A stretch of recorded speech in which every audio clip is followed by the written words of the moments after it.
capítulo de número 12.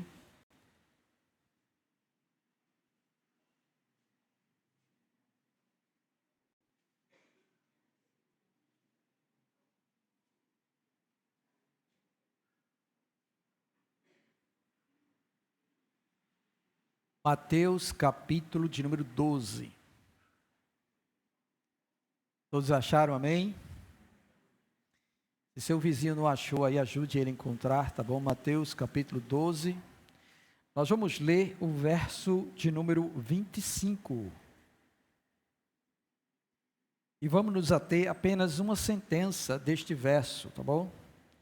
Mateus 12, 25 vai dizer assim: Jesus, porém, conhecendo-lhes os pensamentos, disse: todo reino dividido contra si mesmo ficará deserto, e toda cidade ou casa dividida contra si mesmo não subsistirá. Amém. A sentença que eu quero me ater esta noite é: toda casa dividida contra si mesmo não subsistirá. Vamos orar? Senhor nosso Deus e Pai, em nome de Cristo, Senhor, nós rogamos que ilumine a nossa mente, o nosso entendimento, que neste momento, Senhor, Teu Espírito possa, Senhor, trazer cada mente cativa a Ti, para compreender, Deus, aquilo que deseja falar ao nosso coração esta noite. Nos instrui, Senhor, e faz com que a Tua verdade, ó Deus, possa ser esclarecida diante de nós, a fim, ó Deus, de que venhamos a caminhar segundo a Sua orientação, e assim, ó Deus, sermos bem-aventurados e abençoados por Ti. Pai Santo, que o Senhor, ó Deus, conceda-me sabedoria também, para expor tudo aquilo, Senhor, que falaste ao meu coração, para que a Tua igreja seja edificada nesta noite. Ó Senhor, que o Senhor abençoe a todos também quantos estarão, ó Deus, contemplando esta mensagem, em nome do Senhor Jesus Cristo. Amém. Louvado seja o Senhor. Bem, meus irmãos, a sentença que nós lemos, ela está em um episódio que acontece quando Jesus cura um surdo mudo. É levado a ele uma pessoa surda e muda, e aí Jesus então toma este surdo mudo e cura ele, e faz com que o demônio que estava atuando sobre a vida dele desapareça. E aí o mudo e o surdo passam então a falar, e quando Jesus faz isso, os fariseus começam a condená-los, a falar com que Jesus expulsa isso com o auxílio de Satanás, ou pelo poder de Belzebu, pelo poder de Satanás, tá bom? Aí Jesus então vai e dá uma reprimenda contra os fariseus, fala contra eles, e toda a multidão então se admira pelo milagre que Jesus Cristo fez, mas eles acusaram Jesus disso. Aí Jesus então fala estas sentenças, eles respondem a ele. Você pode observar aí no verso 24, que esta é a acusação dos fariseus. Ele diz que eles murmuravam e diz que ele expele demônio por meio de Belzebu, que é o maioral do demônio, pelo próprio diabo, pelo Satanás. E aí Jesus, conhecendo os pensamentos dele, ele responde: todo reino dividido contra si mesmo ficará deserto, e toda cidade ou casa dividida contra si mesmo não subsistirá. E ele diz: se Satanás expulsa ou espelha a Satanás, ele está dividido contra si mesmo. Como é que ele vai subsistir, ou como subsistirá o seu reino? E assim ele fala que ele vem operando esses milagres, ou expulsando demônios e curando pessoas pelo poder de Deus, pelo dedo de Deus. Ele fala sobre isso. O que eu quero ater-me com vocês esta noite são estas verdades ditas por Jesus em meio aos seus discursos, quando a gente passa a ler o Evangelho e vê Jesus, ele lançando estas coisas. João, o evangelista, quando escreveu o seu Evangelho, ele diz que a lei foi dada por Moisés, mas a graça e a verdade veio por meio de Jesus Cristo. Então, são estas coisas que devem estar diante dos nossos olhos, quando nós então lemos os Evangelhos. Quando nós começamos a ler o Evangelho, qualquer que seja ele, Mateus, Marcos, Lucas e João, e nós nos deparamos com discursos de Jesus, com o encontro dele com fariseus, com judeus, com saduceus, com herodianos, etc., Jesus sempre vai estar lançando uma sentença. Ele sempre vai dizendo uma verdade ali dentro. E quando ele diz a verdade, nós que estamos lendo o Evangelho, nós precisamos parar e refletir no que ele está dizendo. Porque ele é o Filho de Deus, que trouxe luz e trouxe a verdade de Deus para nós. Amém? Então, diante disso, é que a gente para pensar. Quando Jesus diz, eu sou a luz do mundo, quem me segue não anda nas trevas. Pronto, nós precisamos olhar para isso e começar a refletir sobre o que Jesus está dizendo acerca disso. Não é? Quando ele diz, eu sou o pão da vida, quem de mim se alimenta, por mim viverá. Nós precisamos pensar sobre isso. E N outras coisas que ele fala também. Nas diversas atuações de Cristo nos evangelhos, ele sempre vai estar revelando a verdade, trazendo a verdade de Deus, para que a gente possa ter contato com essa verdade, refletir sobre essa verdade, viver esta verdade, aplicar essa verdade à vida, e assim então nós termos a bênção de Deus sobre nós. E aqui, diante dessa discussão que houve, Jesus também traz uma verdade. E a verdade é que toda casa dividida contra si mesmo, ela não subsiste. Em miúdos, o que ele quer dizer assim: se uma cidade, uma família, uma igreja, um ministério, eles estão divididos entre eles mesmos, então eles não vão conseguir permanecer de pé. Tá bom? Não vão conseguir permanecer de pé. Se uma igreja, ela for dividida, então ela não caminha. Porque haverá embates, dissensões, confusões, contendas, porfias, inimizades, indiferenças. Então a tendência dessa igreja é ela simplesmente desaparecer, ou se o Senhor não intervir, não agir, não resolver estas causas que trazem divisão, então a igreja vai rachar, um grupo vai para um canto, o outro permanece, e aí Deus começa a consertar as coisas. Mas jamais, tá bom, ela vai permanecer caminhando ou de pé, se ela estiver dividida. E há uma bênção na unidade, a gente sabe disso, por meio do Salmo 133, quando o Senhor fala que como é bom e agradável que os irmãos vivam em união. Sabemos quando uma casa realmente está unida, e todos caminham para o benefício da casa toda, há uma bênção também sobre esta casa. E aqui Jesus está falando claramente para nós, e nós precisamos refletir sobre isso. Uma casa dividida contra si mesmo, ela não permanece de pé. Não fica de pé. E aí, obviamente, a gente vai pensar agora em termos de família, tá bom? Vamos pegar esse nome casa e vamos colocar família. Uma família dividida não subsistirá, não permanecerá de pé. E o que me fez trazer esta reflexão esta noite foram casos que a gente vai ouvindo falar ao longo da nossa caminhada, tá bom? A gente vai pensando, a gente encontra pessoas crentes no Senhor, pessoas que caminhavam com Deus, uma família que estava ali na igreja, atuando, servindo. De repente, a gente pergunta como é que vai, e aí nós temos uma surpresa. Fulano não está mais no caminho do Senhor. O filho de fulano desviou-se. O marido daquela irmã afastou-se. A irmã resolveu deixar o marido. Aí quando nós olhamos assim, o que está acontecendo, não é? Fora outros casos. Eu me lembro que aqui em Campina Grande, teve um caso no passado com um pastor. Como hoje é dia de pastor, eu me lembrei deste fato. E esse pastor era um pastor que estava à frente de uma igreja bem conhecida aqui na cidade. Só que,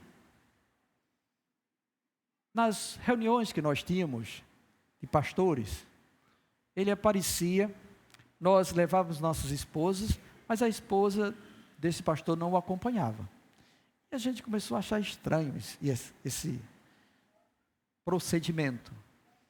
E aí, numa conversa, eu conversei com alguém que era próximo e perguntei, por que nunca vejo o pastor tal com sua esposa? Aí disse, você precisa orar mais. Por quê? Porque já imaginou, irmãos, o pastor, ele é pastor de uma igreja e a esposa dele é membro de outra igreja? Já imaginaram isso? Que coisa estranha. Isso é uma casa dividida, tá bom? Então assim, o pastor é pastor da igreja tal, a esposa é membro de outra igreja e os filhos estavam divididos. Ora ia com a mãe, ora ia com o pai. Eles não sabiam onde deveriam caminhar, com que visão deveriam ter. E irmãos, o estranho de tudo é você perceber assim, que você está numa igreja que tem uma linha conservadora, uma linha reformada, e a sua esposa ir para uma igreja de linha neopentecostal. Uma linha que tem coisas estranhas acontecendo lá naquela igreja. Aí você se pergunta, como pode algo dessa natureza dar certo? Cristo diz que uma casa dividida, ela não subsiste. Resultado disso, passado algum tempo, o pastor acabou traindo sua esposa com a secretária da igreja, porque ela é quem acompanhava o pastor nas reuniões que eles teriam que participar. Aí houve todo um desmanche, e um desastre aconteceu, os filhos se entristeceram, uma filha saiu da igreja, a outra caminha pela graça, entristecida em seu coração. Então vocês observem que quando Cristo fala algo dessa natureza, nós precisamos entender que Ele trouxe uma verdade que precisa ser refletida por nós. Precisa ser pensada por nós. E o maior alvo do inimigo é a família. O maior alvo do inimigo é a família. Porque a família é projeto de Deus. E família é a célula máter de tudo. Se a família for bem, então todas as demais coisas irão bem. Se a família for bem, a igreja vai bem. Ou a comunidade vai bem. O local onde esta família faz parte, tem comunhão, também vai bem. Porque esta família é exemplo, modelo da bênção, da alegria e da felicidade que Deus deseja que nós, como seres humanos, tenhamos. Mas nós precisamos pensar, tá bom, nestas coisas. Aí você imagine só o que está acontecendo hoje em dia. Até o pastor Renato Vargas também postou em seu Instagram algo dessa natureza, que ele estava exortando os pais a terem cuidados com os filhos, porque agora parece que a autoridade não é mais dos pais, é dos filhos. É os filhos que estão comandando as coisas, entende? Os pais estão se sujeitando às vontades dos filhos. Aí eu não quero, eu não vou, eu não gosto, meu filho, e o que é que eu posso... Tem que ser assim, aí o pai e a mãe se dobram à vontade dos filhos. Aí já tem divisão no meio também. Não é? Onde é que vamos parar se nós agirmos todos desta maneira? Mas nós que somos cristãos, nós temos que atentar para as instruções da palavra de Deus, porque é ela que deve ser a regra de fé e prática de todos nós. É ela. É simplesmente a Bíblia. Ou, quem sabe, às vezes também é o papel invertido. É assim, o cabeça é para ser o homem, mas quem está sendo o cabeça da família é a mulher. Então, é a mulher que está comandando, é ela que está falando as coisas como deve ser, como acontecer, e bate o martelo final e etc e tal. E que também é um erro, porque a palavra de Deus, ela não autoriza a mulher a exercer a autoridade de homem. Embora que ela seja edificadora do seu lar, mas ela tem que estar submissa, ela tem que estar debaixo da autoridade do cabeça que Deus instituiu, que é o homem. Esta é a verdade da palavra de Deus. Então, diante desta realidade, ou triste realidade que nós estamos vivendo, nós estamos encontrando um monte de complicações. Nós estamos encontrando um monte de complicações no meio da igreja, porque as famílias estão divididas contra si mesmas. E aí, a gente precisa pensar, tá bom? E nós vamos pensar primeiro como a gente identifica que a casa está dividida, ou o que leva uma casa a estar dividida. Então, primeiro de tudo, a gente tem que olhar para nós mesmos, parar um pouco, pensarmos, ver toda a situação como está, analisar tudo, orar a Deus e pedir graça para que Ele revele a nós como está a situação de tudo. E aí você vai perceber algumas coisas que identificam que a casa está dividida. E uma da primeira situação é quando todo mundo quer fazer o que bem entende. Tá bom? Então assim, o marido quer uma coisa, a esposa quer outra, os filhos, um quer um negócio e o outro quer outro negócio. E cada um quer fazer o que quer e acabou-se. Então, quando cada um resolve fazer isso, a casa está dividida e o destino dela é o fracasso. Tá? E onde a gente encontra exemplo desse tipo de padrão ou de comportamento na Escritura? O livro de Juízes é um exemplo. Quando não se tem uma autoridade, quando não se tem uma liderança que conduza todos eles em um mesmo caminho, então cada um procura fazer o que bem entende. E como cada um tem o seu jeito e sua inclinação para o pecado, para a carne e outras coisas mais, ou os seus próprios pensamentos querem conduzir sua própria vida, então cada um vai buscar viver a sua maneira. E aí então a confusão é estabelecida e a divisão está diante de nós. O que acontece no fim de tudo? Olha, o próprio livro de Juízes é claro para nós. A gente é derrotado, a gente é subjugado, a gente é escravizado aos modismos da presente era, como eles foram no tempo deles. E a gente precisa pensar sobre isso, tá bom? Nós precisamos olhar para estas coisas e estar atentos para que cada um não venha criar um tipo de gosto ou de padrão próprio seu em detrimento dos outros e quer estabelecer sua vontade sobre os demais, principalmente quando é filho. O mandamento de Deus não mudou. Os filhos devem obedecer aos seus pais em tudo. Em tudo. Tá bom? Em tudo. Isso precisa ser pensado também. Então, quando você perceber que cada um membro quer fazer o que bem quiser, cada um quer mandar do seu jeito, né? Eu, conversando com uma pessoa essa semana em um gabinete, uma mãe, e essa mãe chegou a falar para mim que o filho, assim, queria um negócio, insistia no negócio, e ele dizia, não dá certo, não vá não. Eu disse, eu vou. E se o senhor não deixar, eu vou sair de casa. Diga aí como é que está a situação. Alguém que não sabe nem o que é penar num trabalho para ter o sustento do pão de cada dia, simplesmente olha assim e diz, eu vou sair de casa, como se fosse sobreviver no mundo assim, no bem bom. Hoje você tem casa, local onde dormir e o que comer, porque seus pais providenciam tudo isso para você. Aí você simplesmente abre a boca assim e diz, eu vou sair de casa. Se ele passasse uma noite no relento, no outro dia ele estava batendo na porta do joelho pedindo perdão, querendo voltar para casa. Me receba de volta, que a vida é dura. Irmãos, nós precisamos esclarecer certas coisas para os nossos filhos, tá bom? E que eles não devem agir dessa maneira não. Então atente para isso. Quando cada um quer fazer o que bem entende, e não de comum acordo, debaixo de uma liderança, então a casa está dividida. Outro identificador é quando você percebe que existe na casa, na família, inveja, contenda e confusão. Toda hora, tá bom? Há palavras que trazem a denotação que há inveja, tá? Assim, fulano ganhou um negócio, aí o outro olha assim, é porque ele é melhor do que eu. Aí começa a ter inveja dele. Aí começa a brigar. Não, é porque vocês só olham para fulano. Vocês compram tudo de melhor para ele, vocês fazem isso e etc. Geralmente isso acontece do menor para o maior e às vezes do maior para o menor, né? Quando o menor, que é mais bajulado pelos pais, então o maior fica com inveja desse homem. Aí vai começar a confusão.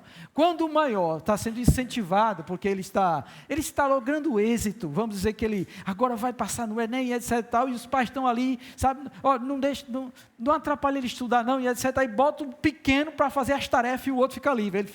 Ele pega A. Ele disse, só quem trabalha sou eu e ela não vai fazer nada não, e etc e tal. Porque há inveja, há contenda, há confusão. Tá bom? E quando isso acontece, então você já entendeu que a casa está dividida. E aí um não vai agir de bom grado para com o outro, nem o outro para com um. E isso acontece. E onde a gente encontra isso na Escritura? Bem, nós temos a história de José, que fala sobre isso. José foi alguém que foi chamado por Deus para uma missão, e Deus deu sonhos a ele, e ele contou aos seus irmãos ficaram irados com eles, e começaram a pegar pesado com José, e vocês sabem a história de José, né? Vocês lembram também de Davi? Os filhos de Davi também eram confuseiros, uns com os outros. Cada um queria usurpar o trono, queria ser o melhor diante do seu pai. E aí então eles brigavam entre si. Houve até o fato de um irmão praticar incesto com sua irmã.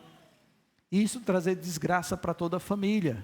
Então, onde há, tá bom, sentimento de inveja, confusão e contenda, há divisão. E onde há divisão, isso vai fazer com que a família venha a perecer, venha cair, venha a tropeçar.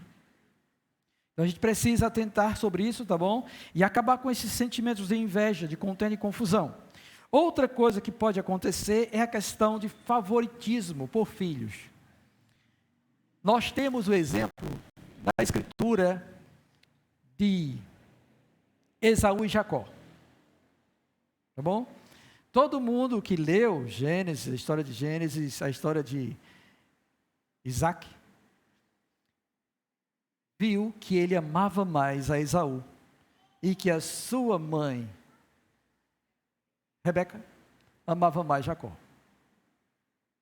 Vocês viram isso, não viram isso? Quem leu viu isso, tá bom? Entendeu e percebeu isso. Então havia um favoritismo do pai sobre um e da mãe sobre outro. Pronto, tem divisão já no meio, tá bom? E o resultado qual foi? Briga, irmão. A ponto de um roubar a primogenitura do outro, e o outro receber a bênção do outro, e o outro diz, eu vou matar ele quando meu pai morrer. Divisão na casa, tá bom? Divisão na casa. Então, quando há favoritismo de filhos, também pode acontecer divisão na casa, briga na casa, contenda na casa. Um outro fator, e este fator também é bastante preponderante nos dias atuais, principalmente em razão desse feminismo que permeia os nossos dias, é quando os papéis estão invertidos. Quando os papéis do pai, da mãe estão invertidos, quando os papéis dos pais com os filhos estão invertidos. Quando o homem não é o cabeça e a mulher é a cabeça, então vai haver contenda e confusão. Tá bom? Eu já falei aqui sobre o casamento amaldiçoado. Uma mensagem que eu preguei aqui sobre isso. E falei sobre a maldição que Deus lançou sobre a mulher. E a maldição que Deus lançou sobre a mulher tem a ver com o seu relacionamento matrimonial. Porque você vai perceber que o texto bíblico diz, em Gênesis capítulo 3, dizendo assim, que ela teria dores, seriam multiplicadas as dores de parto, e que o desejo dela seria para o seu marido. O texto diz assim, tá bom? E que ele dominará sobre ela. Pronto. Essa expressão, eu expliquei, essa questão do desejo da mulher ser para o marido, não é que ela tem um desejo e ela vai falar com o marido, perguntar se pode, o marido vai dizer que pode. Não. O que o texto quer dizer é que a mulher, ela quer dominar sobre ele. Tá bom? Esta palavra aí, desejo, é a mesma que Deus usa para falar com Caim acerca do pecado, que o pecado vai dominar ele. Então, o desejo é de domínio, é de posse, é um amor possessivo sobre o homem. Aí eu falei sobre a necessidade que a mulher tem de o marido estar sempre perto, de dar atenção todo o tempo, de estar olhando no olho dela, para quando ela estiver falando estas coisas todas. E se ele se afastar, ela pega ar. Ela briga. Ela quer dominar. E isso, irmãos, aconteceu, tá bom? Porque o próprio diabo, ele intentou que isso acontecesse.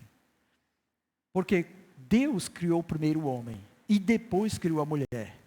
E isto por si só já denota que o homem tem a primazia, ou ele é o cabeça da criação. E a mulher é sua auxiliadora, foi criada para ser auxiliadora. É isso que o texto bíblico diz, tá bom? O texto bíblico diz isso aí. Aí o que é que acontece? O diabo vai para a mulher, tenta a mulher para que ela seja como Deus, ela quer colocar ela acima do homem. E esta é a maldição que a mulher recebeu da parte de Deus. O homem foi botado para trabalhar fora. E aí então ele se aparta do seu lar. É tanto que ele se realiza mais fora do que dentro. Isso é maldição, irmãos. Isso não é bênção não, tá bom? É a maldição que Deus lançou por causa do pecado. Aí a mulher quer o homem perto e Deus bota ele para longe. Então quando ele chega em casa, ela quer possuir ele. Ela quer que ele dê, eu quero atenção sua, faça isso, tome isso, faça isso, me ajude, etc e tal, você é meu. E quer botar ele numa caixa quadrada assim, e você é meu e você não sai daqui não. Então, se ele for jogar bola é uma briga, se ele for sair para fazer uma bicicleta com alguém é briga, se ele for fazer qualquer outra coisa sozinho é briga, porque ela quer ele perto, tá bom? Isso é maldição que Deus colocou, tá bom? E no homem ele se realiza longe, então quando ele chega, até a cabeça dele, se concentrar em casa é uma dificuldade. E quando ele está em casa, ele fica pensando lá. Fica pensando lá. E a mulher fala com ele, ele está pensando lá. E ela fala 30 mil palavras. Mas ele está pensando lá. Entende como é que é? É tanto que às vezes, no diálogo que vocês têm, vocês sabem disso, ela conversa, aí olha para você e diz, não é? Aí ele diz, é. O quê? O que você falou? Para evitar confusão, mas nem concentrado ele estava. Tá bom? Aí, o fim de tudo é que Deus promove a remoção dessa maldição por meio de Jesus Cristo, da redenção. Deus está dizendo assim, vocês jamais serão felizes, plenamente felizes, sem mim. Tá bom? Sem a minha presença. Sem ter a mim. Jamais. Então, já imaginou se Deus deixasse o homem e a mulher livre para serem felizes em um casamento sem Ele? Ele não ia deixar isso. De forma alguma ele ia deixar isso. Então é por isso que tem em Gênesis capítulo 3 a promessa do Redentor que vai esmagar a cabeça de Satanás, vai restaurar essas coisas. Aí agora que nós temos esse Redentor, nós que somos cristãos, nós temos como ter nossa família restaurada à maneira de Deus, tendo o homem como cabeça no lugar certo e a mulher como auxiliadora e os filhos em submissão aos pais. Esta é a mensagem que tem para nós. E uma família que age assim realmente é bem-aventurada.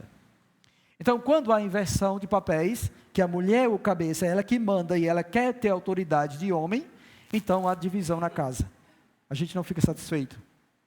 E o interessante, irmãos, é que parece que o homem ele se acostuma com isso. Ele não quer confusão, então ele concorda com tudo. E a gente percebe a força da influência da mulher sobre a nossa vida. A gente tensiona uma coisa, se a mulher disser não, pronto. Não vai para frente não. Entendeu como é que é? É triste um negócio desse. É lamentável, mas é assim que acontece. Às vezes, homens deixam de servir porque as mulheres não querem. Não vai não. Teve até uma propaganda de uma veinha que chamaram não sei quem para fazer não sei o que, ela disse, não vai não. Não vai não. Sabe, não vai não. E o camarada, para não ter uma confusão, não ter uma contenda maior, se submete mesmo, se sujeita àquilo, pronto. Só que a alma dele está ferida. Isso vai se avolumando ao longo do tempo. E vai afetando a relação conjugal do casal. E a gente vai ficando desgostoso. E a mulher vai ficando tagarela. E não tem quem suporte mulher tagarela. É melhor morar debaixo de uma ponte, diz o livro de Provérbios, do que com a mulher tagarela. É triste isso. Tá bom? É muito triste isso. E às vezes, até o nosso coração, o desejo da gente é cooperar para o bem-estar da nossa esposa. Só que ela está oprimindo demais. E ela precisa ser liberta disto por meio da obra de Jesus Cristo. Ela precisa ser liberta disso. Por meio da obra de Jesus Cristo. Essa posse, esse domínio, esse desejo de comandar tem que desaparecer. Você foi feito para ser auxiliadora. E não é que a gente não vá ajudar, cooperar, não, porque o homem vai amar a esposa e vai cuidar dela, e aí você vai se sentir bem também. Quando os papéis estão invertidos, então acontece divisão, e fatalmente o lar, ele vai desabar. Tá? E não se engane, irmãos, possa ser que não chegue a um divórcio, a uma separação, mas pode acontecer que em determinado momento, estejam vivendo pessoas debaixo de um teto, sem ter mais algo mais profundo entre eles. Isso é pecado, irmãos. Tá bom? Isso é pecado.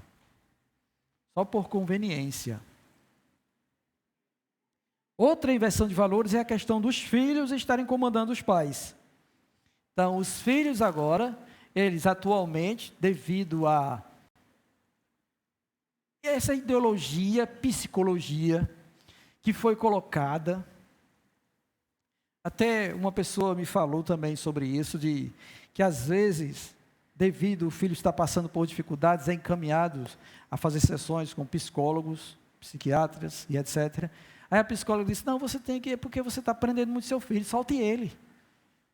Deixa ele fazer o que quiser. Senão ele vai ser oprimido, ele vai ser alguém, sabe, assim, traumatizado. Esta é a palavra que eles usam, né? E tem um jovem hoje que quer morrer. Por tudo quer morrer, irmãos.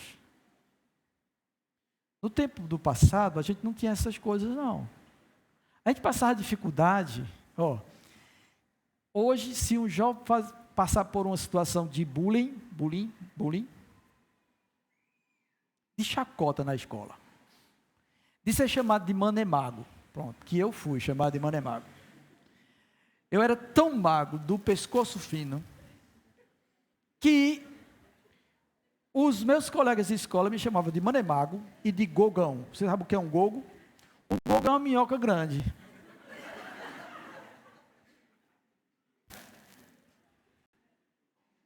Entendeu como é que é? Era isso que faziam comigo, irmãos. Mas eu nunca quis tirar a minha vida, nem botar uma corda no pescoço por causa desses negócios, não. Ser chamado de mole, de gogão, de manemago e etc. Pronto, eu vou morrer, eu vou abrir a boca assim, vou morrer, porque me chamaram de manemago. Hoje, se um menino for jogar, não quero não, aí eu estou com vontade, está havendo um negócio dentro de mim, uma ansiedade sobe, e vai faltando fôlego de ar, e vou morrer. E por quê? Porque fulano chamou eu de tripa seca, pronto, alguma coisa assim. Aí, pronto, acabou-se o menino, por causa disso. Não, vamos lá, vamos fazer uma confusão na escola e etc. Aí o menino agora é o centro das atenções agora, tudo, e ninguém pode mais fazer coisa dessa natureza, porque vai morrer. Misericórdia, irmãos. Quando a gente aparecia com muita mãe dentro de casa, a mãe pegava uma peça de corda e nos ajeitava direitinho. Entendeu? Mas dizer o quê? Como é? Vem cá. Aí, de tanto a gente se aprumava. Hoje não, o menino quer mandar nos pais e quer denunciar qualquer coisa, etc. Eu denuncio o conselho tutelar e etc e tal. Meus irmãos, a palavra de Deus em Provérbios diz, não retém a vara do seu filho e você vai livrar ele do inferno. A palavra de Deus diz isso. Mas parece que não. Qualquer coisinha, ai, está doendo, não faça mais não, vou ficar em casa. Não, não vá não para o colégio não, não vá para a igreja não, não vá. Não gostei de lá não. Por quê? Porque mandaram eu fazer um negócio, eu não gostei, eu não quero mais não. Porque foi exortado a viver certo, não quero mais não. Porque foi chamada a atenção a cumprir o mandamento da palavra de Deus, não quero mais não. Não, lá é muito assim, e etc e tal. Bem, aí a gente precisa rever realmente como é que está a situação dos nossos filhos em relação a nós, se os papéis não estão invertidos, ou se é os filhos que agora comandam o lar e a casa, e põem os pais no bolso. E faz o que bem entendem. E essas inversões de valores, irmãos, dividem a casa. E com o tempo acontece que quando ele crescer um pouquinho, ele vai embora. E você não vai ter autoridade nenhuma sobre ele. Isso é lamentável. Isso é lamentável, irmãos. Então, essa inversão de papéis, tá bom? Faz com que o lar esteja dividido. E aí ninguém mais caminha do mesmo jeito. Olhe. Antes da gente pensar em como restaurar uma casa dividida, vamos pensar lá qual seria o padrão de Deus. Qual é o padrão de Deus? O padrão de Deus é que o homem seja o cabeça e que ele conduza a sua casa no caminho do Senhor. Que a esposa seja auxiliadora dele nessa missão e que os filhos sejam obedientes aos seus pais, sendo conduzidos também todos no caminho do Senhor. Esse é o padrão de Deus. Esse é o desejo de Deus para nós. É a orientação de Deus para todo cristão e todo aquele realmente que crê em seu nome e em sua palavra. O padrão de Deus é esse. É que o homem seja o cabeça, o líder espiritual de sua casa, que comande tudo, que junte sua esposa ao seu lado como auxiliadora nesta missão de conduzir os filhos no caminho do Senhor, porque os filhos são a herança do Senhor. Este é o padrão de Deus. Agora, se o homem for negligente, a mulher vai assumir o controle. Tá? E se a mulher também não tiver muita força, aí os filhos tomam conta, e aí eles que vão ditar a regra, e está tudo errado, e está tudo diferente daquilo que Deus realmente determinou. Mas o padrão de Deus é esse. É o homem como cabeça, a mulher como auxiliadora, conduzindo a casa, toda a casa no caminho do Senhor. É o homem que deve reunir sua família, ler a palavra, meditar e orar. Não é que você vai logo ler a Bíblia toda numa única reunião. Você vai ter que fazer isso periodicamente, um dia, e pega uma verdade bíblica, medita sobre aquilo, ensina os teus filhos. A Bíblia diz que você deve inculcar na mente deles todos os mandamentos de Deus. Os mandamentos de Deus vão livrar os seus filhos da morte. É isso que a palavra de Deus diz. Tá bom? Quando isso não é feito, então coisas vão acontecer que vão entristecer o nosso coração, e coisas em nossa família podem ser desastrosas. Mas diante dessa realidade que eu falei, você agora vai examinar a sua casa. Vai olhar como vocês andam, como vocês estão. Aí a primeira coisa que a gente tem que fazer é o seguinte. Primeiro de tudo, você tem que reconhecer que Deus, Ele é o edificador da família. Se Deus não for o edificador da família, tudo que a gente vem a fazer é vão e é inútil. Isso está no Salmo 127, verso 1. Se Deus não edificar a casa, em vão trabalham os que edificam. Verso 2. Inútil vos será levantar cedo, granjear o pão que penosamente conquistasse, etc. e tal. É vão, é inútil. Qualquer técnica que você tente impor, qualquer tipo de teoria da ciência que possa ajudar no comportamento e outras coisas dos seus filhos, sem Deus, não vai adiantar nada. Porque o problema nosso não são essas coisas, o problema é o pecado que há em cada um de nós. E somente Deus tem a solução para o pecado. E Ele precisa ser o edificador da família. Então, toda família tem que estar sujeita a Deus. Tem que estar debaixo dos mandamentos e da ordem de Deus. Quem manda na sua casa? É Deus ou o mundo? É Deus ou a psicologia? É Deus ou qualquer outra coisa? Na minha casa, quem tem que mandar é Deus. Tá bom? É Deus. E para cristão, isso é fato. A regra de fé e prática do cristão é a palavra de Deus. todos têm que sujeitar a ela, desde o homem, a mulher e os filhos. Todos têm que ser edificados em Deus, na palavra de Deus. Tem que sujeitar a ela, tá bom?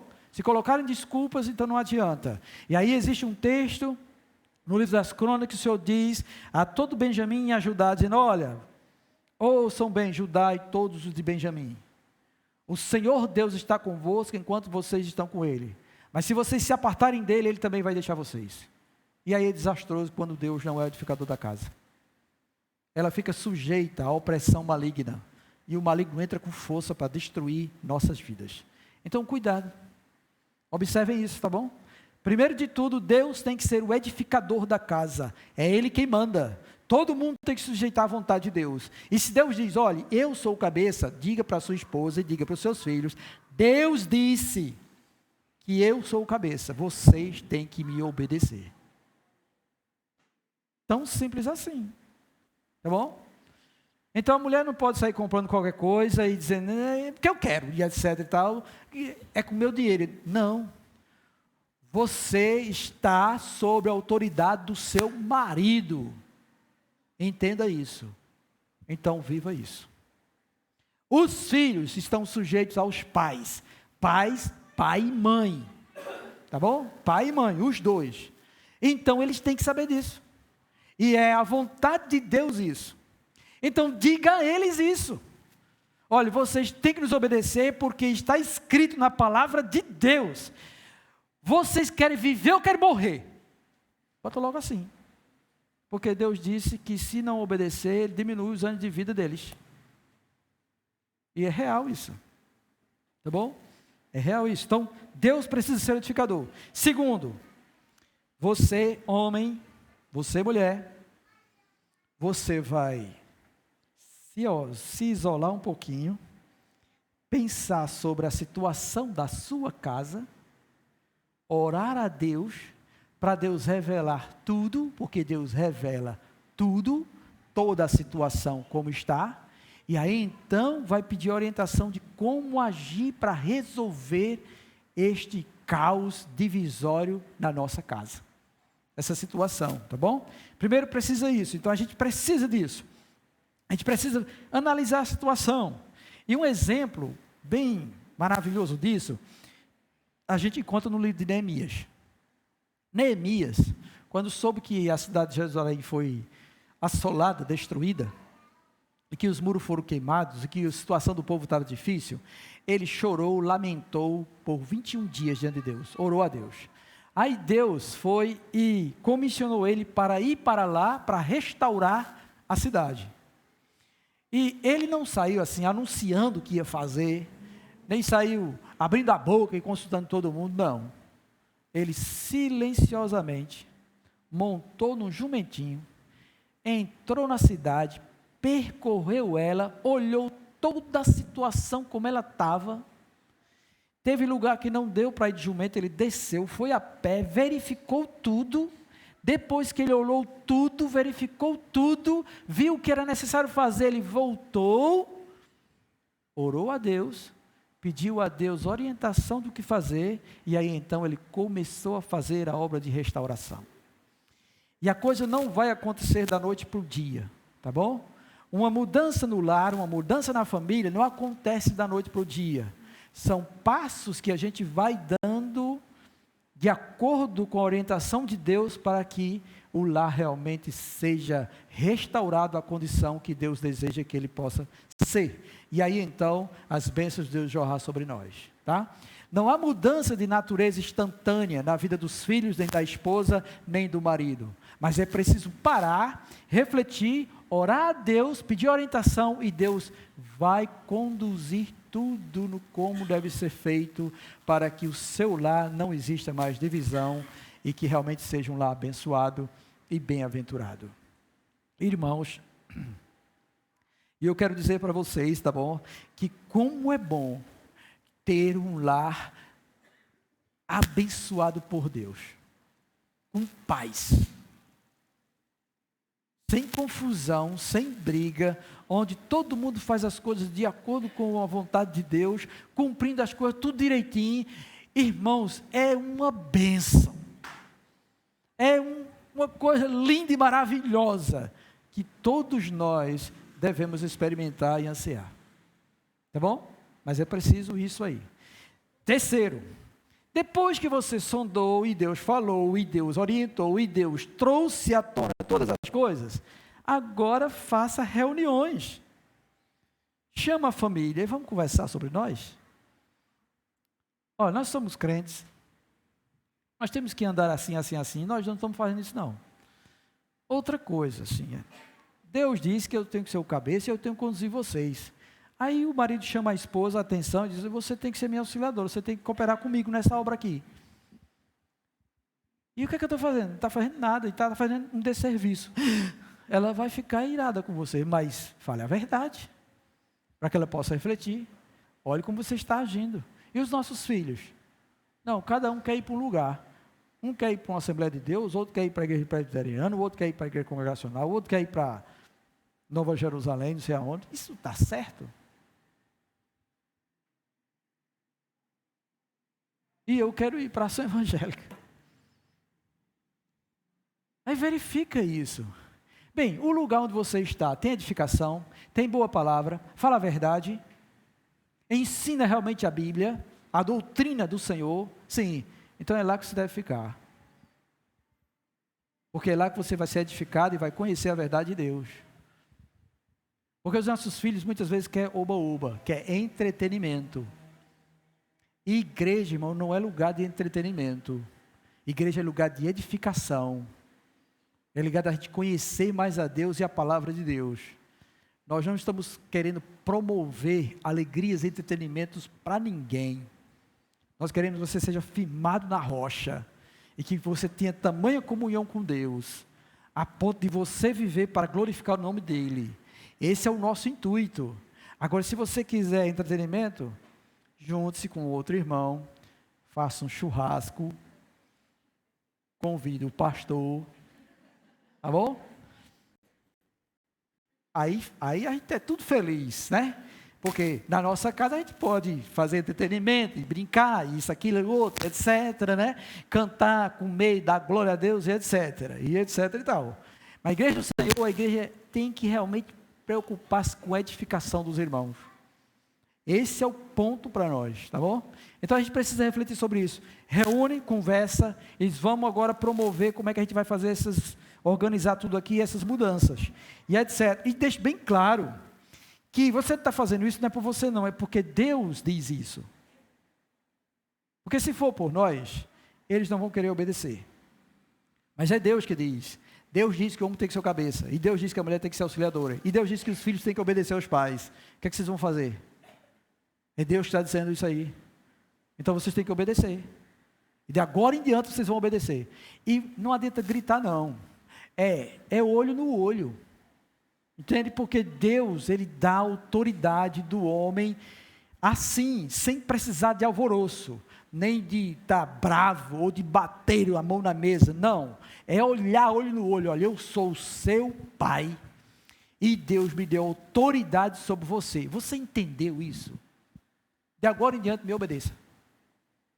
E vá orar, e deixa o Espírito Santo queimar isso no coração dele, até aplicar lá dentro. E deixe que Deus vai fazer a coisa acontecer. Mas tem que agir desta maneira. Terceiro, põe em ordem os papéis de cada um. Você, homem, seja o cabeça, e você, mulher, seja auxiliadora. E os filhos sejam obedientes aos pais. Cada um no seu lugar. Aí a coisa vai dar certo. Tá bom? Cada um no seu devido lugar. Organiza isso. E enfatiza isso. Porque esta é a realidade. Meus irmãos, o que é que nós somos chamados em Cristo a fazer? Cristo diz: se vocês me amam, guardem os meus mandamentos. Não é isso que ele diz? Vocês amam a Cristo? Amém? Vocês amam a Cristo? Amém. Então guardem os mandamentos de Cristo. E esses são os mandamentos de Cristo. Aí você vai ler as cartas, que também são mandamentos de Cristo, porque ele diz que ia inspirar os apóstolos, pelo Espírito dele, que ia receber dele e passar para eles. E Paulo escreve, Efésios capítulo 5, ele fala sobre sujeitando-os uns aos outros no temor do Senhor. Aí muita gente pega este verso, que é o verso 21, e diz assim, pronto, o homem tem que sujeitar a mulher e a mulher sujeitar o homem, os filhos têm que sujeitar os pais sujeitar os filhos. Não. Quando você observa o contexto, ele diz, a mulher sujeita-se ao marido, os filhos sujeitam aos pais, os servos sujeitam aos senhores. A mesma coisa está escrita por Pedro, só que Pedro não usa filhos. Pedro usa assim, nós nos sujeitemos às autoridades constituídas por Deus. Depois ele fala, mulher, sujeite ao seu marido. Depois ele fala, servos, sujeite aos seus senhores. Isto é ordem de Deus, irmãos, para o nosso bem. A gente precisa entender isso. É para o bem-estar nosso que isso tem que acontecer. Senão o caos se estabiliza, se interpõe em nosso meio. E aí vira bagunça. Então vamos botar em ordem os papéis. Tá bom? Vamos botar em ordem os papéis. Isso é tão sério por Deus que em Deuteronômio, eu acredito que seja Deuteronômio. Se não for Deuteronômio, leia o Pentateuco todinho que vocês vão achar o que eu vou dizer. Que é assim, a filha é sujeita aos pais. Se a filha propor fazer um voto a Deus, dizer assim, eu não vou tomar refrigerante durante o ano todinho, e o pai souber isso, quem vai ter a palavra final é o pai. Se ele deixar, ela faz. Se ele não deixar, ela não faz. E mais, olha só como é interessante isso, tá bom? Se ela fizer isso, e o pai concorda, consente, não fala nada e consente, então ela vai fazer o que ela votou. Agora, se ela se casar, quem vai decidir se ela vai continuar é o marido.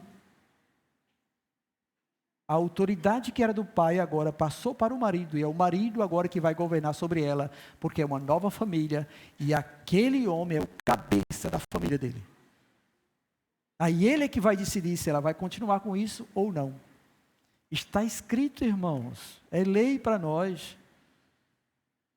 E a gente precisa conhecer estas coisas e pôr em prática para sermos bem-aventurados. Tá bom? E se o homem não sabe ser cabeça, ele vai ter que pedir orientação a Deus para ser cabeça. E a mulher que é cabeça vai ajudar o homem a ser cabeça, vai ensinar ele. Mas ele tem que ser o cabeça. E ela tem que ser cooperadora, auxiliadora dele. E os filhos devem obedecer aos pais. Então, coloquem em ordem os papéis. Quarto, realiza orações, cultos domésticos, meditações em família. Faz um culto doméstico na tua casa, uma vez por semana. Tira um momentozinho lá para ler a palavra e orar juntos, um abençoando o outro. É tão bom quando o marido ora abençoando a esposa e a esposa está ouvindo o marido orar por ela, como também a esposa orar pelo marido e o marido, coisa maravilhosa, minha esposa orando por mim para me dar sabedoria e graça. E nós oramos por nossos filhos, para que eles sejam abençoados e bem-sucedidos, e os filhos também orar pelos pais, para que eles sejam bênção na vida deles. É preciso isso. É necessário isso. Nós precisamos aprender a glorificar a Deus em nosso lar. Nós precisamos realizar estes tipos de reuniões em nossa casa. E depois, todos então devem dispor-se na casa toda a obedecer os mandamentos do Senhor. Jesus diz em Mateus capítulo 7, que todo aquele que ouve as minhas palavras e as pratica, é semelhante ao homem que edificou a sua casa sobre a rocha. E vieram os vendavais, a tempestade, a água, o vento, e ela não caiu, ela ficou de pé. Nós vamos estar sujeitos a tempestades, avalanches e outras coisas mais. Mas se nós estivermos realmente obedecendo e cumprindo os mandamentos de Deus, na nossa família, nós permaneceremos de pé. Deus será o guardião da nossa casa. Ele será aquele que estará diante de nós e a nossa retaguarda, nos livrando de todo o mal que vier tentar destruir a nossa família. O Senhor é que velará por nós. Ele guardará a nossa alma. Ele guardará a nossa entrada e a nossa saída. Ele livrará dos laços do passarinheiro, da peste perniciosa. Ele guardará a nossa alma de dia e de noite. Louvado seja Deus. Agora é necessário nós atentarmos para isso, é necessário nós refletirmos sobre isso, e que esta noite, você que está me ouvindo em nome do Senhor Jesus Cristo, reveja essa mensagem, pare e pense, executa esses passos, conserta, põe em ordem a tua casa. E aí eu lembrei agora, foi lembrança agora, tá bom, do texto de Ezequias, que o profeta chegou lá, falou para ele, ó, põe em ordem a tua casa, porque tu vai morrer. Aí ele virou para a parede, começou a orar a Deus, pediu a Deus misericórdia, pediu que Deus lembrasse que do tempo que ele tinha comunhão com ele, e aí Deus acrescentou 15 anos à vida dele, e a bênção de Deus foi sobre ele, no caminhar dos seus dias. Para que a gente possa pensar sobre isso, e pôr em ordem a nossa casa também, em nome do Senhor Jesus. Amém? Vamos orar por isso? Então, você, homem, aqui, seja a cabeça do seu lar. Você, esposa, seja auxiliador e obediente ao seu marido, nas coisas concernentes a Deus e ao bem-estar, tá bom, da família, aos mandamentos do Senhor. Vocês, filhos, sejam obedientes aos pais. Não queiram mandar nos vossos pais, nem serem cheios de gosto, não. Sejam submissos ao Senhor. Vamos orar. Querido Senhor, eis que a tua palavra foi lançada, Pai. E o meu pedido, ó Deus, é que o teu Espírito Santo possa aplicá-la ao mais profundo ser de cada um, e que ela possa gerar frutos, meu Senhor, para o bem-estar, Senhor, de cada família, de cada lar aqui representado. Senhor Deus, visita estes corações e faz, ó Deus, com que haja, Senhor, uma bênção grandiosa sobre a família de cada um deles, Pai. Em nome de Cristo Jesus, Senhor, vai consertando tudo o que precisa ser consertado. Vai dando, Senhor, a divina luz sobre a situação em que cada lar e cada família se encontra. Revele o oculto, o escondido, as intenções, os pensamentos, Senhor. Traz luz a todas as coisas que estão ocultas aos nossos olhos, Pai. Revela, Deus, todo o teu querer ao nosso coração, a fim, ó Deus, de que saibamos, ó Deus, como agir para que a nossa casa seja bem-aventurada.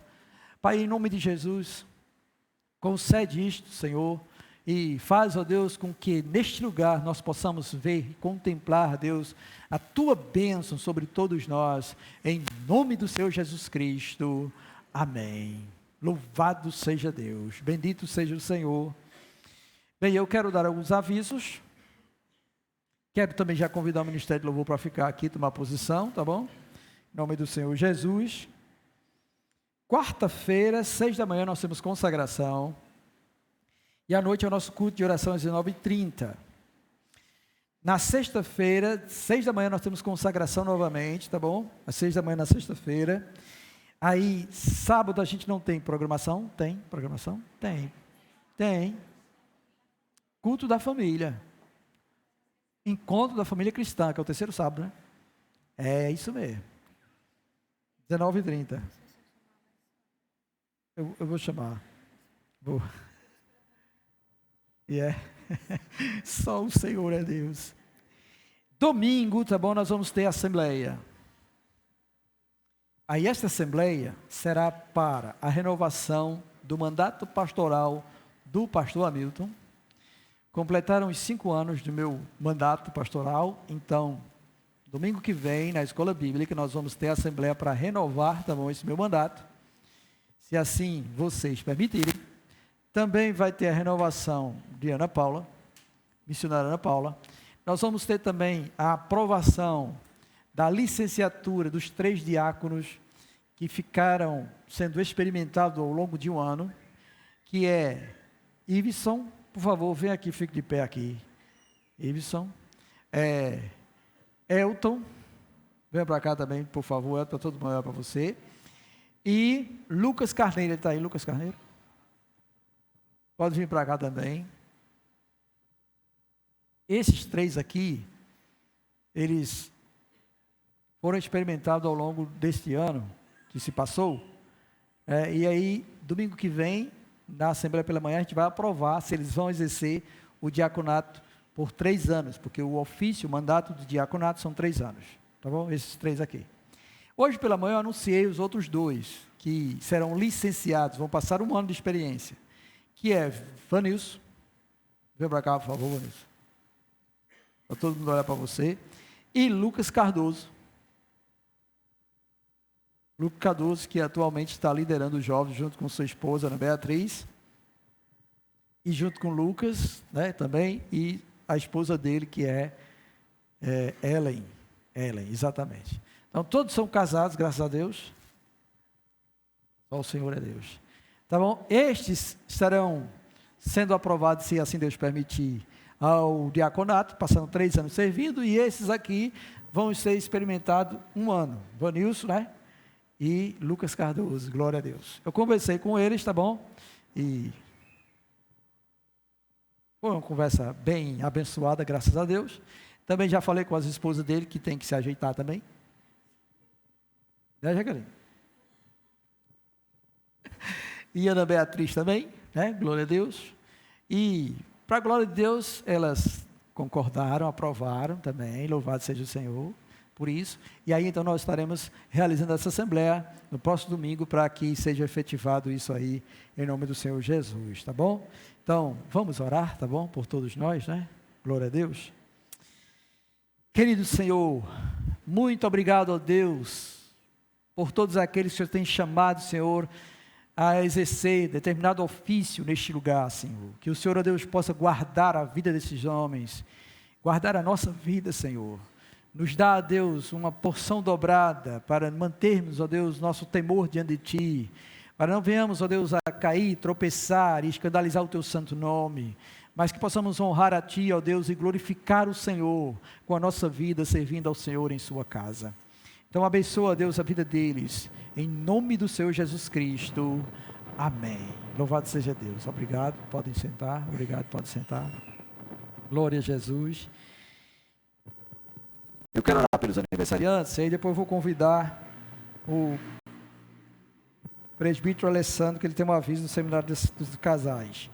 Mas antes eu quero agradecer ao Ministério de Jovens, Lucas, Ana Beatriz, o outro Lucas, Ellen, e os demais jovens também, pela mostra bíblica que foi realizada na noite de ontem, a 9ª mostra bíblica, dos nossos jovens, narrando e passando para nós a história, parte da história do livro de Atos dos Apóstolos, alguns eventos que foram vividos pelo apóstolo Pedro e também a conversão de Paulo, e até chegar então à primeira viagem missionária e o primeiro concílio no capítulo de número 15 de Atos. E aí então já deram um spoilerzinho do ano que vem, não é? Que vai aparecer o jovem Timóteo, a sua mãe Eunice, a sua avó Eunice, inclusive é bem novinha na cena, mas glória a Deus por isso, né? Eu quero agradecer a Deus pela vida desses jovens que se empenharam a isso, tá bom? E foi uma bênção na vida deles também, todos eles envolvidos e engajados nisso, conhecendo mais da palavra do Senhor. Meu desejo é que Deus possa operar grandemente, fazendo com que esses jovens cresçam no temor e na graça do Senhor, em nome de Jesus. Quanto aos aniversariantes da semana, Enzo fez aniversário dia 8, Joaquim, dia 9, eita Joaquim, e a irmã Beta, dia 9 também, Benjamin e Eduardo Elias, dia 12, amanhã, Lívia, dia 13, Gabriel Guimarães, dia 14, tá bom? Então vamos orar por todos eles, louvado seja o Senhor. Maravilhoso Deus, em nome do Senhor Jesus Cristo, ó Pai, nós rogamos a Ti que abençoe todos os nossos amados irmãos que completaram o ano de vida, estão completando o ano de vida, irão completar o ano de vida, Senhor, mediante Tua graça. Que o Senhor continue a abençoá-los, a livrá-los do mal, concede uma bênção do alto, Senhor, e faz, ó Deus, com que eles possam caminhar debaixo, ó Deus, da Tua luz e provar, Deus, das bem-aventuranças do Senhor. Que o Senhor os abençoe, ó Pai, com toda sorte de bênçãos, em nome do Senhor Jesus Cristo. Amém. Glória a Deus. Bem, agora, Alessandro, antes de eu cumprimentar os visitantes. Eu não sei. Glória a Deus. Graça e paz, meus irmãos. Boa noite. Mas antes de eu dar o aviso do Seminário dos Casais, alguns pequenos avisos algumas orientações, eu gostaria de convidar a missionária Ana Paula, ela tem algo para dizer para a igreja esta noite.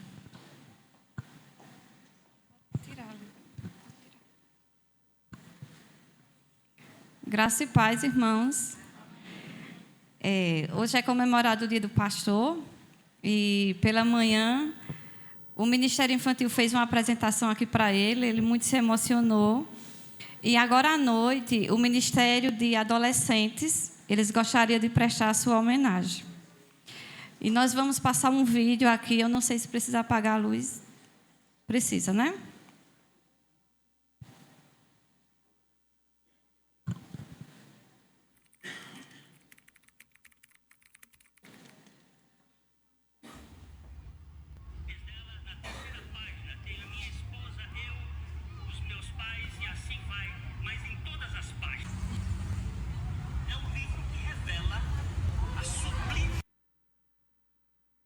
Só um probleminha técnico, mas vai dar certo.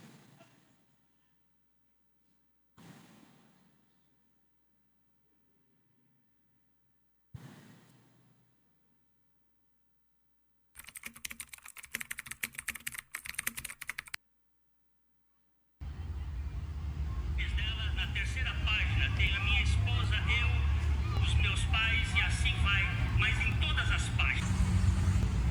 É um livro que revela a sublime e majestosa pessoa de Jesus Cristo. Eu trato mais quanto tempo eu vou viver. 120 foi o que Deus colocou lá no jardim, mas por causa de comida e bebidas, somos nós dois, porque é o alvo do nosso casamento. Nossa, não sei não, velho. Eu já ouvi ele, mas eu não sei quem é. Eu também não sei não, faço ideia. Não sei não, faço a mínima. Tenho a alegria de ter a convicção e a certeza de que já venceram o mundo. Faço a mínima. Isso quer dizer também, irmãos, que todos aqueles que manifestam sua fé em Jesus Cristo, Faço a mínima. mas isso quer dizer também, irmãos, que todos aqueles Esse é o Pastor Hamilton. É apaixonamento. É o Pastor Hamilton, isso daí é muito fácil. É verdade.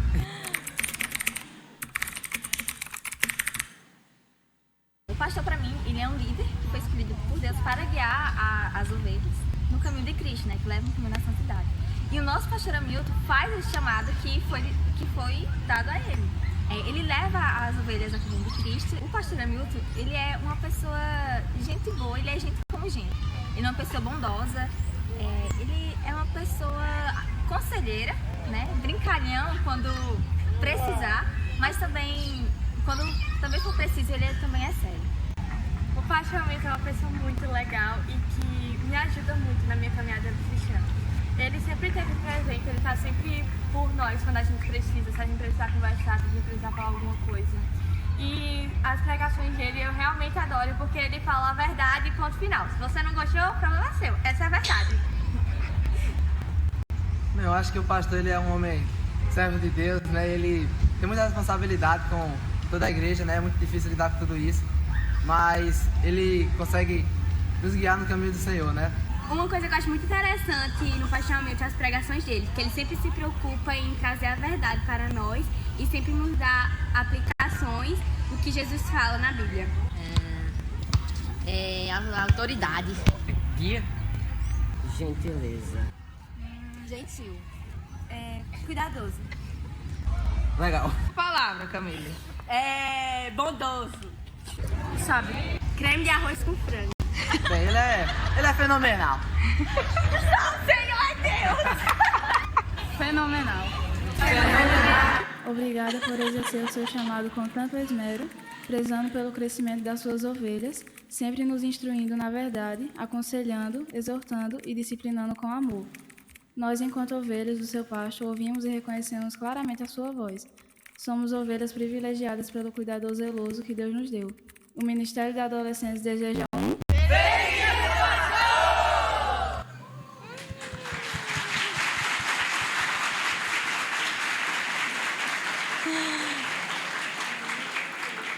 Essa é a homenagem dos adolescentes.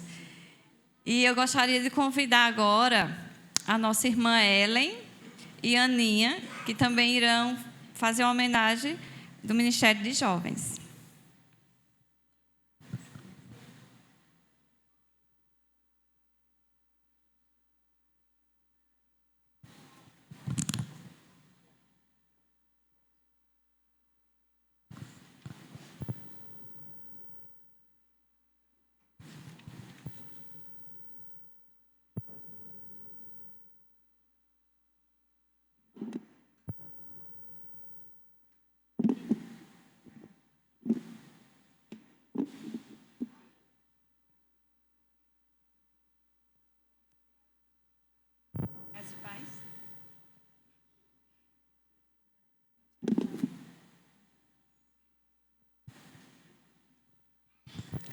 Graça e paz, irmãos.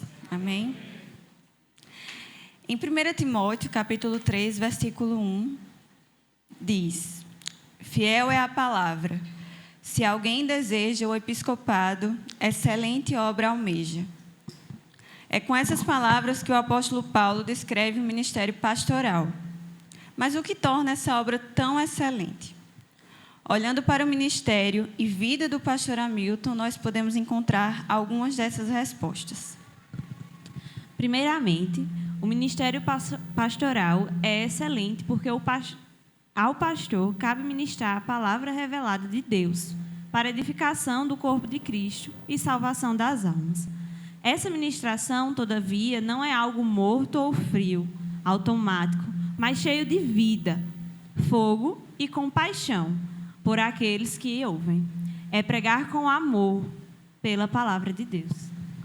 Em segundo lugar, o ministério é excelente porque coloca o pastor em oração constante por suas ovelhas, seja para libertação, cura, edificação, seja durante o dia, logo cedo, às 6 horas da manhã, durante a noite, adentrando pela madrugada e especialmente na terceira vigília da noite.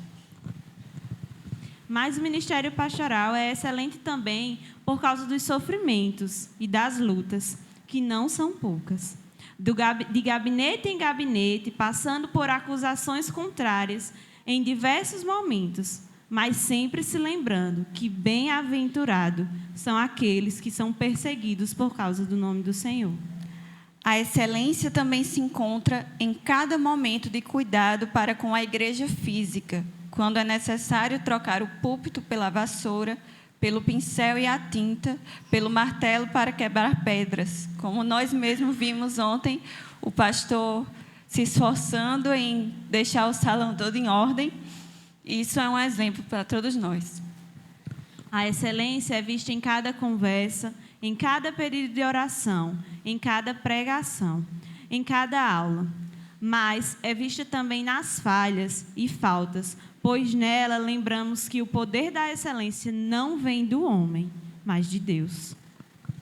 Pastor Hamilton, nós somos extremamente gratos por sua vida e por seu ministério. Louvamos ao Senhor porque Ele nos colocou sob os seus cuidados. Oramos para que, cada vez mais e mais, o Senhor continue sendo instrumento de honra nas mãos de Deus. E estamos aqui para o que precisar, até mesmo para ensinar as coreografias da bandinha do Ministério de Jovens Videira Verdadeira. Deus o abençoe.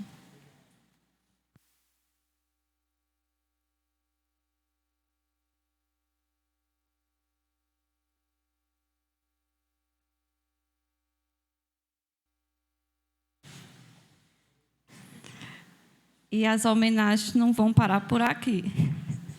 Segura aí um pouquinho.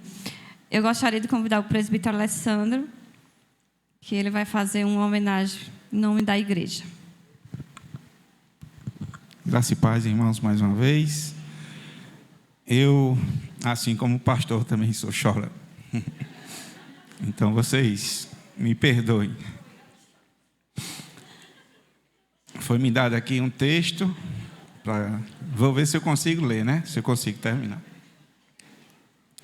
Se hoje, por acaso, fôssemos destinar alguns minutos do nosso tempo para refletir sobre as características do homem que dedica sua vida em servir ao reino de Deus na função de pastoreio. Imagine aí, como traçaríamos este servo em nossa mente? Como ele deveria se portar? Como deveria se vestir? Diante das adversidades, como ele deveria agir? Com que frequência deveria ser o seu empenho na